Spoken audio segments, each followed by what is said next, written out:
அடுத்து இபாதத்திலே ஆர்வமாகுதல். இன்று இந்த சமூகம் போராடுகிறது.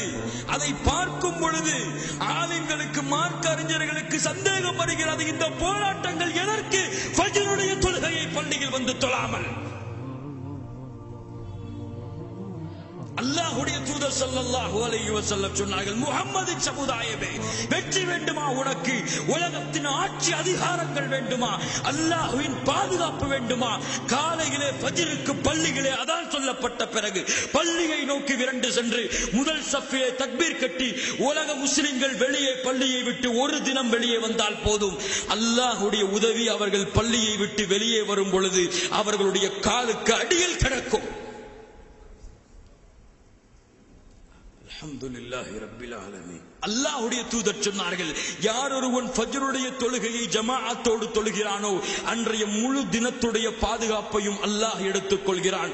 ஒட்டுமொத்த முஸ்லிம் சமூகமும் ஃபஜ்ருடைய தொழுகையை பள்ளியிலே சென்று தொழுதால் அந்த முழு சமூகத்துடைய வெற்றியின் பொறுப்பையும் அல்லாஹ் எடுத்துக் கொள்கிறான். ஆனால் இன்று பார்க்கிறோம், தொழுகை இருக்காது, ஆனால் போராட்டங்கள் இருக்கும். தொழுகையை மறந்து விடுவார்கள், தொழுகையை விட்டு விடுவார்கள்.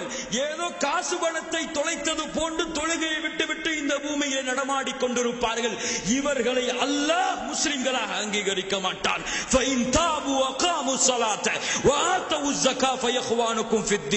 யார் தொழுகையை நிறைவேற்றி ஜகாத்தை கொடுத்து ஷிர்கில் இருந்து அல்லாஹ்விடத்திலே பாவ மன்னிப்பு கேட்டார்களோ அவர்கள்தான் உங்களுடைய மார்க்க சகோதரர்கள்.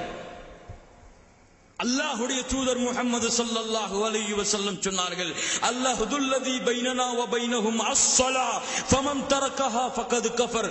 ஒரு முஸ்லிமுக்கும் ஒரு காஃபிருக்கும் இருக்கக்கூடிய இடைவெளி தொழுகைதான். எவன் தொழுகையை விடுகிறானோ அவன் காஃபிராகி விடுகிறான், அல்லாஹ்வுடைய மார்க்கத்தை மறுத்து விடுகிறான். சஹாபாக்கள் சொல்லுகிறார்கள், எங்களுடைய காலத்திலே எதை விடுவதையும் நாங்கள் குஃப்ராக கருத மாட்டோம், தொழுகையை விடுவதை தவிர. மார்க்க அறிஞர்கள் சொல்லுகிறார்கள், இமாம் ஷாஃபி ரஹ்மத்துல்லாஹி அலைஹியுடைய ஃபத்வா, எவன் தொழுகையை விடுகிறானோ 3 நாட்கள் அவனுக்கு அவகாசம். 3 நாளிலும் அவன் தொழுகையை எடுத்துக் கொள்ளவில்லை என்றால் 3வது நாளுடைய இரவிலே அவன் முர்த்தத், மதம் மாறியவன் என்ற அடிப்படையிலே அவனுடைய தலையை நீங்கள் வெட்டிவிட வேண்டும். அவனுக்கு முஸ்லிம் கபுர்ஸ்தானிலே இடம் கிடையாது. அவனுக்கு ஒரு முஸ்லிமான பெண்ணை திருமணம் செய்து கொடுக்க கூடாது. அவனுக்கு முஸ்லிம்களுடைய வாரிசுரிமை சட்டம் கிடையாது. அவனை இறந்து விட்டால் குளிப்பாட்ட கூடாது. சாக்கு மூட்டைகளை கட்டி தொழுகையிலே குப்பையிலே எறிந்து விட வேண்டும்.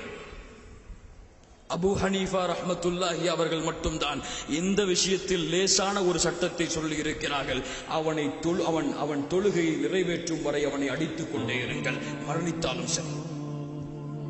மாலிக் ரஹ்மத்துல்லாஹி அலைஹி, அஹ்மத் பின் ஹம்பல் ரஹ்மத்துல்லாஹி அலைஹி அவர்கள் எல்லோருடைய ஃபத்வாவும் 3 நாட்கள் தான் அவகாசம். 3 நாளும் தொழுகையை நிறைவேற்றவில்லை என்றால் மார்க்கத்தை விட்டு வெளியேறியவன் வெட்டிவிடுங்கள். இன்று ஜும்ஆ வாசிகளாக வாழ்ந்து கொண்டிருக்கிறார்கள் முஸ்லிம்கள். வெள்ளிக்கிழமை பார்த்தால் பள்ளிகளில் இடம் இருக்காது. காலை ஃபஜ்ர் தொழுகையில் பார்த்தால் இமாமும் முஅத்தினும் நின்று கொண்டிருப்பார்கள். எத்துணை பள்ளிகளிலே இந்த காட்சியை பார்க்கிறோம். இப்படி பள்ளிகளை காலி செய்துவிட்டு தெருக்களிலே போராடக்கூடிய சமூகம். போராட்டம் கூடாது என்று சொல்லவில்லை, பள்ளிகளை மறந்துவிட்டு தொழுகையை மறந்துவிட்டு தொழுகையை கூட சரிவர நிறைவேற்ற துப்பில்லாத இந்த சமூகத்தை கொண்டு அல்லாஹ்வுடைய வெற்றியை கொண்டு வர முடியாது. இது தொழுகையுடைய நிலைமை என்றால் இன்னும் எத்துணை இபாதத்துகள் இந்த மார்க்கத்தில் இருக்கிறது. அதிகாலையிலே இறைவன் முதல் வானத்திற்கு இறங்கி வருகிறான். யாராவது என்னிடத்திலே மன்னிப்பு கேட்பவர்கள் இருக்கிறார்களா? மன்னிக்கிறேன். யாராவது என்னிடத்திலே உதவி கேட்பவர்கள் இருக்கிறீர்களா? உதவி செய்கிறேன் என்று அல்லாஹ்வுடைய அழைப்பை ஏற்றுக்கொள்ளாமல் உறங்கிக் கொண்டிருக்கும் முஸ்லிம்கள் இருக்கும் சமுதாயம் இது. ஒரு இபாதத்திலே முன்னேற வழிகளை தேடிக்கொள்ளாத சமுதாயம் எப்படி அல்லாஹ்வுடைய வெற்றியை நோக்கி தங்களுடைய நடைபயணத்தை மேற்கொள்ள முடியும்? சிந்தித்து பாருங்கள். உங்களுடைய சிந்தனைக்கு விடுகிறேன். சுப்ஹானல்லாஹி ரப்பில் ஆலமீன். ஆம் கண்ணியத்துக்குரியவர்களே, பள்ளிக்கு அதான் சொல்லப்படுவதற்கு முன்னதாக பள்ளியிலே சென்று அல்லாஹ்வுடைய தொழுகையை எதிர்பார்த்து வாழ்ந்த சமூகம் இது. தங்களுடைய உயிர் பிரியக்கூடிய நேரமாக இருந்தாலும் உமர் பின் கத்தாப் ரலியல்லாஹு அன்ஹு தங்களுடைய உயிர் பிரியக்கூடிய நேரத்தில் எழுப்புகிறார்கள். குடல்கள் எல்லாம் வெளியே வந்து கத்தியால் குத்தப்பட்டு கிடக்கும் பொழுது உமர் அவர்களே, தொழுகையின் நேரம் வந்து விட்டது. நஅம் நஅம் லா ஹப்ப ஃபில் இஸ்லாம் லிமன் தரக்க ஸலா. ஆம் ஆம், எவன் இந்த மார்க்கத்திலே தொழுகையை விடுகிறானோ அவனுக்கும் இஸ்லாமிற்கும் சம்பந்தம் இல்லை என்று உமர் அவர்கள் கூறிவிட்டு அந்த நேரத்திலும் தொழுகையை நிறைவேற்றினார்கள். ஏன்? இவர்கள் பார்த்து வளர்ந்த தூதர் அப்படி நிறைவேற்றினார்கள். அல்லாஹ்வுடைய தூதர் முஹம்மது ஸல்லல்லாஹு அலைஹி வஸல்லம் முடியவில்லை, எழுவதற்கு நோயுற்று இருக்கிறார்கள். 2 தோழர்களை அழைத்தார்கள். அழைத்துக் கொண்டே இருந்தார்கள், மயக்கமுற்றிக் கொண்டே இருந்தார்கள். கடைசியாக 2 தோழர்களையும் அழைத்து 2 தோழர்களுடைய தோல் மாட்டிலும் தன்னுடைய கைகளை போட்டவாறு கால்களை பூமியில் தரதரவனை இழுத்து அல்லாஹ்வுடைய தூதர் ஸல்லல்லாஹு அலைஹி வஸல்லம் ஜமாஅத்துடைய தொழுகையை நிறைவேற்றி வந்ததை உங்கள் வரலாறுகளில் நீங்கள் பார்க்கலாம்.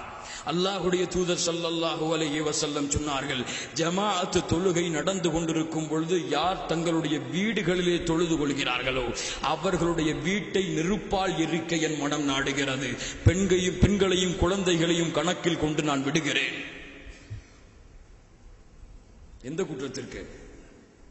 யார் தங்களுடைய தொழுகையை பள்ளியில் அமைத்துக் கொள்ளாமல் வீடுகளில் அமைத்துக் கொள்கிறார்களோ அவர்களுக்கு. ஆனால் தொழுகை இல்லாமல் முஸ்லிம்கள் என்ற பெயரிலே இந்த சமூகம் உலா வந்து கொண்டிருக்கிறது. இந்த சமூகத்திற்காக அல்லாஹ் உதவி செய்ய வேண்டும் என் அன்பு சகோதரர்களே. இல்லா மாஷா அல்லாஹ், அல்லாஹ் பாதுகாத்த நல்ல கூட்டமும் இந்த சமுதாயத்திலே வாழ்கிறது. பள்ளிக்கு அதான் சொல்லப்படுவதற்கு முன்னதாகவே அடுத்த வக்திற்கு எப்போது பள்ளிக்கு செல்ல வேண்டும் என்று கணக்கிட்டு தங்களுடைய நேரங்களை வடித்துக் கொண்டு எந்த இடத்தில் எப்படிப்பட்ட சூழ்நிலையில் வாழ்ந்தாலும் அல்லாஹ்வுடைய கட்டளையை நிறைவேற்றுவதற்கு ஆவலுடன் உள்ளத்திலே காத்துக் கொண்டிருக்கக்கூடிய சமூகமும் இந்த சமூகத்திலே வாழ்ந்து கொண்டிருக்கிறது. அல்லாஹ் அந்த கூட்டமாக என்னையும் உங்களையும் ஆக்குவானாக.